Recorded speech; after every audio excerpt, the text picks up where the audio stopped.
Imagine waking up, walking outside, and just looking up at the sky. Okay. But instead of seeing one comforting, familiar yellow sun, you see three giant suns, and you have absolutely no idea what they're going to do today. Oh, that sounds awful. Right? Like maybe they'll drift far away and your entire oceans will freeze solid into a block of ice. Or maybe they'll swing incredibly close and your world will literally burn to ash. You can't predict it. You just can't plan for it at all. Exactly. You are entirely at the mercy of chaotic forces that you just cannot control. Welcome to the debate. It is a genuinely terrifying image, isn't it? Just total, unpredictable chaos staring down at you from the sky. It really is. And the incredible visual of this nightmare actually comes from a brilliant self-produced video short I was watching recently. Oh, right. The one we were talking about earlier? Yeah. The core concept was an idea for Hot Hot Hot Hoot, and the whole visual design by Hot Hot Hot Hoot completely captures how a simple physics problem turns into a terrifying, unsolvable puzzle. It really does. And that video is what inspired our discussion today because it brings this massive sci-fi concept right down to earth. Right. And it's a concept that really makes you question, well, everything about how you plan your own life. Exactly. So let's frame the basic facts for everyone. When we talk about physics, we usually expect clean, perfect rules. Like if you look at just two orbital bodies, say the Earth and our moon. Simple enough. Right. Science can perfectly predict their movements. We have the math. We know exactly where the moon will be tomorrow or, 1,000 years from now. It works like a giant safe clock. But then you add one more thing. Yes. The moment a third massive body enters the picture, like another star, that perfect clock just shatters. Perfect mathematical prediction becomes absolutely impossible. And science calls this a complex system. Right, because the gravity between three objects creates this messy feedback loop that we can't solve perfectly. And I look at this three-body problem, and I see human life. I really do. I believe that our lives are highly sensitive to tiny changes, just like those planets. We call this the butterfly effect. Okay, I see where you're going with this. Because we live in a complex system, I argue that we cannot plan our lives perfectly. We must stop trying to mathematically solve our futures. Instead, we have to let go and simply learn to ride the wave of chaos. Well, I see why you think that. But let me give you a completely different perspective. Go for it. I completely agree that the three-body problem is real. And yeah, it proves that the universe is full of chaotic systems. But I do not believe that means we should just throw our hands up and surrender to the wave. But the math is literally unsolvable. Well, an exact perfect mathematical solution is impossible, sure. But modern science proves we aren't completely helpless. We use computer simulations, we find special solutions. Okay. I argue that just because we can't predict the perfect final outcome of our lives, it doesn't mean life is pure randomness. We absolutely shouldn't give up on planning our destiny. All right, well, I want to break down exactly why I think strict life planning is basically an illusion. Because it comes down to understanding how this gravity feedback loop actually works. Right, the A, B, and C loop? Yeah, think about those three giant planets in space. The gravity from planet A pulls on planet B. Makes sense. But because planet B just moved, its gravity shifts, right? And that alters planet C. And because C was forced to move, its gravity loops back and destabilizes planet A. It's an endless circle. Exactly. It's a constant chain reaction. Every single tiny movement changes the entire board for everyone else. And human life works exactly like this gravity loop. You mean in terms of our choices? Yeah, you make one choice. That choice changes the people around you. Those people act differently, which changes the opportunities you get, which, you guessed it, changes you again. It's definitely complicated. It's unpredictable. Because we live in this constant feedback loop, random coincidences constantly turn into inevitable destiny. So trying to solve your life mathematically, like saying, oh, I will graduate at 22, get this job at 25, and be wealthy by 30, it's useless. The rule of the universe is unpredictability. Okay, but I come at it from a completely different angle. I don't deny the reality of that gravity loop. You're right about that. Because it's a proven fact. It is. The source material is very honest about the math. An exact analytical solution just does not exist. Right. That just means there is no clean, simple formula where you can plug in the numbers and get a perfect answer for where those planets will be in 100 years. But modern physicists don't just look at those 3 planets, shrug their shoulders, and say, well, it's a mystery, let's go home. But they can't solve it. The math says it's impossible. They can't solve it perfectly. That's the key word, perfectly. But they use modern numerical analysis. Which means what exactly? Well, they use massive computer simulations to navigate the chaos. And we do the exact same thing in our lives. We estimate, we adapt, we use our past experiences as a personal simulation to guess what will happen next. We build tools to navigate the unknown. Wait, I want to stop you right there. Because I think we really need to explain what numerical analysis actually means in this context. Sure.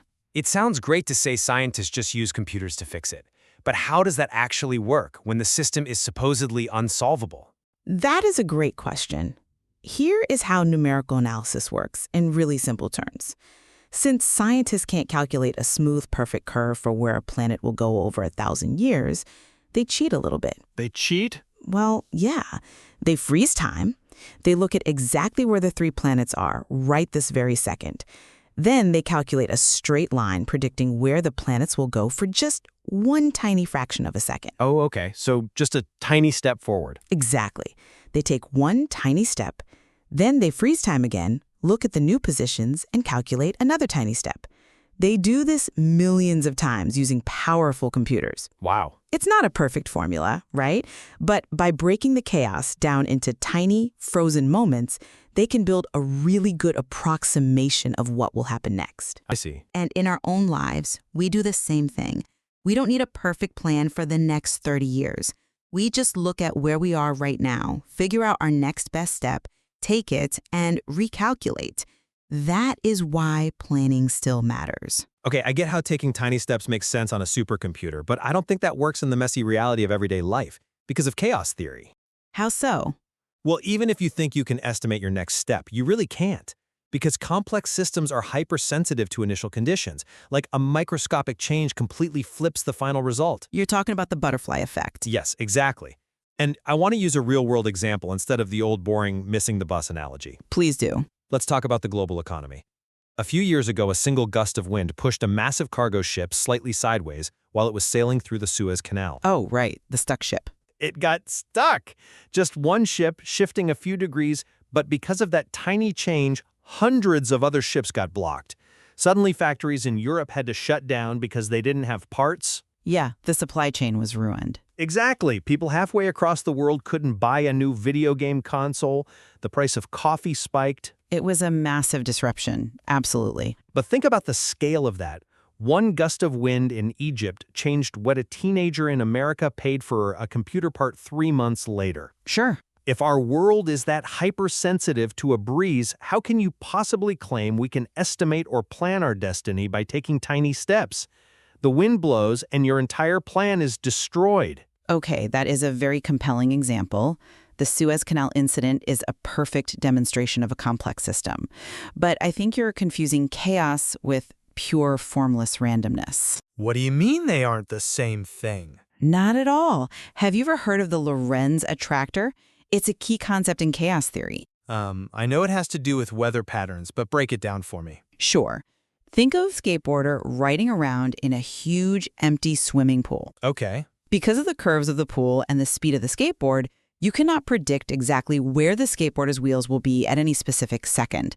If they shift their weight even a tiny bit, their entire path changes. Right, that's the butterfly effect. One tiny shift changes the whole path. Yes, but here is the trick. You know for an absolute fact that the skateboarder will never suddenly fly out of the pool and land on the moon.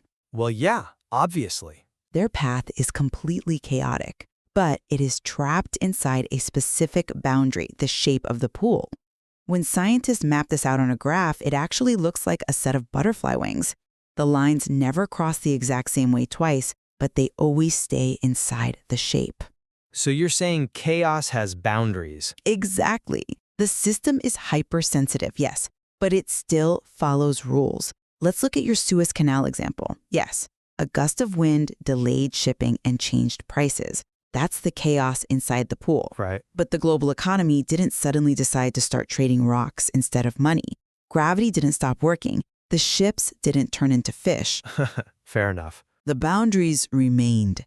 Because we understand those boundaries, companies could still plan. They routed ships around Africa. They adjusted their prices. They used their own version of numerical analysis to adapt. We don't need perfect certainty to make a good plan. We just need to understand the shape of our pool. Okay, I see the logic in the skateboarder analogy. I really do. But I still think you're just clinging to your spreadsheets. You have this deep desire for control. Is wanting control a bad thing? Well, the source material behind our discussion today asks a very profound philosophical question. It asks, are you trying to solve your life mathematically, or are you ready to ride the wave of chaos? And obviously you think we should ride the wave? I do. I want to focus on that word, mathematically. When we try to force our lives into rigid plans, when we route the ships around Africa and expect everything to go perfectly, we are trying to solve an unsolvable equation. I disagree that it's about forcing a rigid plan. But it is. The reality of living in a complex system is that things almost always happen a bit later than we wanted, a bit sooner than we expected, or completely opposite to what we carefully planned.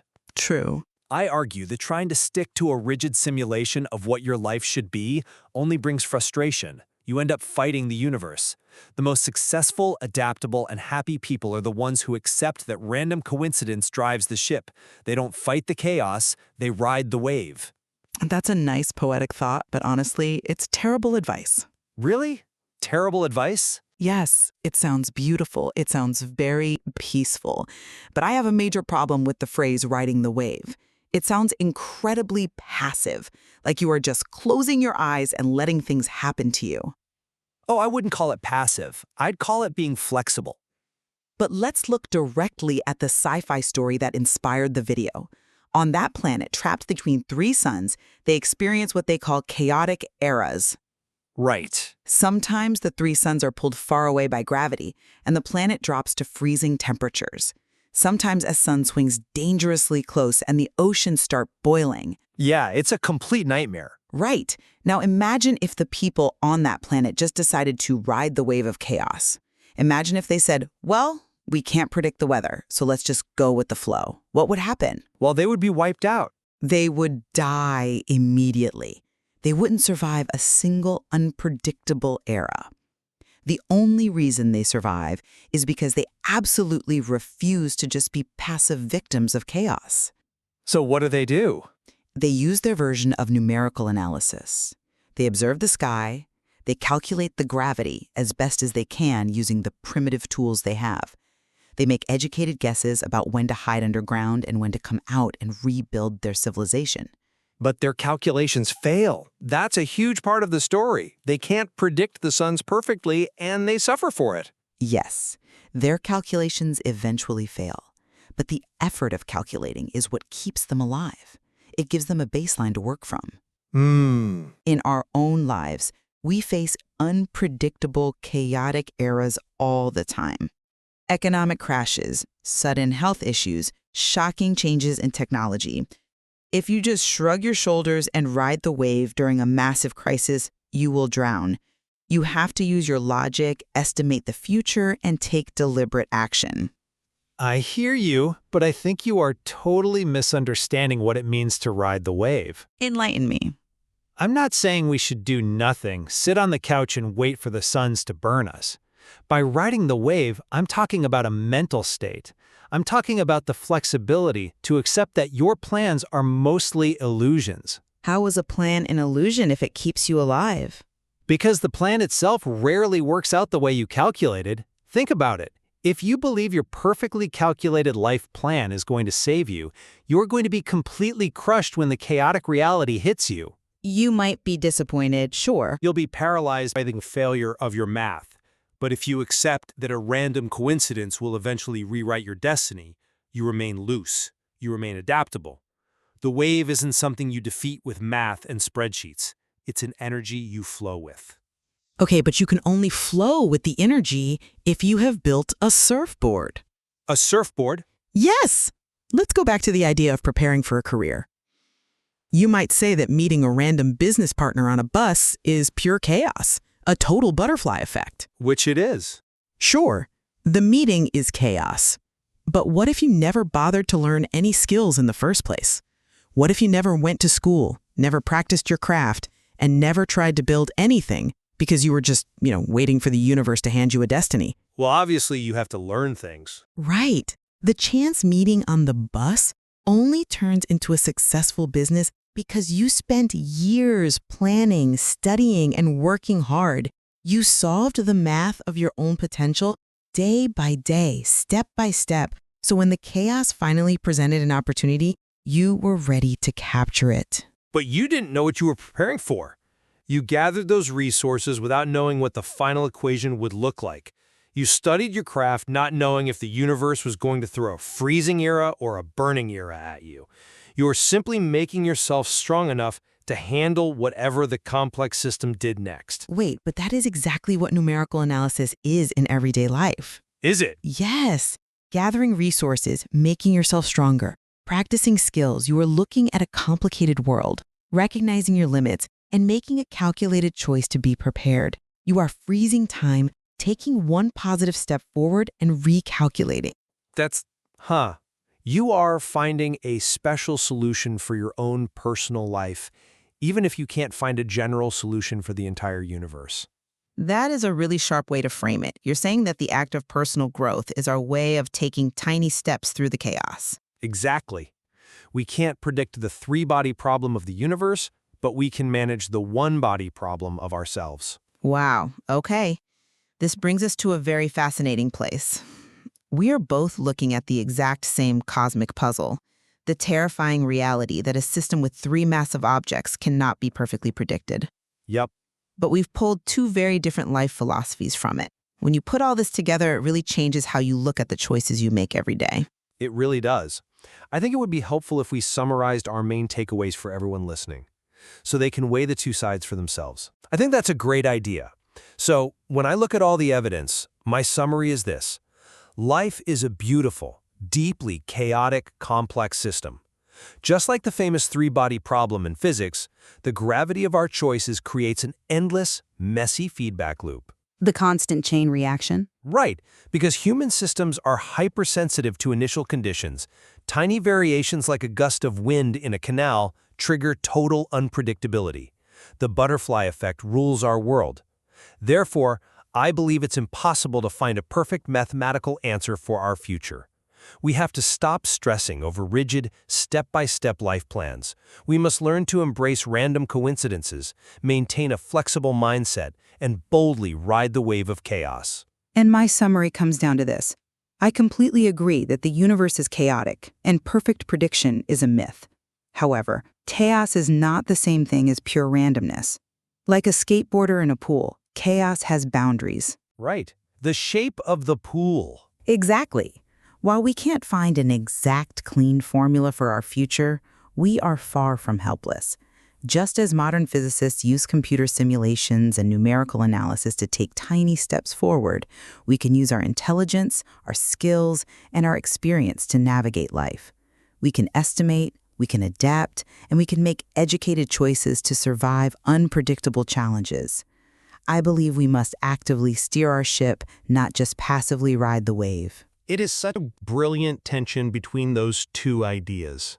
Looking at something as deeply human as life planning through the lens of astrophysics, it really forces you to step back and admire the machinery of the universe. It really does. Whether you are stressing over a dropped set of keys, choosing a college major, or trying to understand the global economy, the science of the three-body problem gives us a powerful framework to understand why things happen the way they do. Absolutely. It proves that physics isn't just dry numbers on a chalkboard, it's a deep philosophy. It teaches us about the profound limits of human knowledge, but at the exact same time, it highlights our incredible ability to adapt and survive. So true. Whether you approach your life by trying to calculate your next step or by mentally preparing to ride the wave, understanding complex systems helps us make sense of the beautiful, unpredictable mess of living. I couldn't agree more. And we will leave the ultimate decision up to our listeners. Will you pull out your tools and try to solve the equation step by step? Or will you let go of your plans and learn to ride the wave? There's no single right answer. No, there isn't. Only the choices we make when we face the great unknown.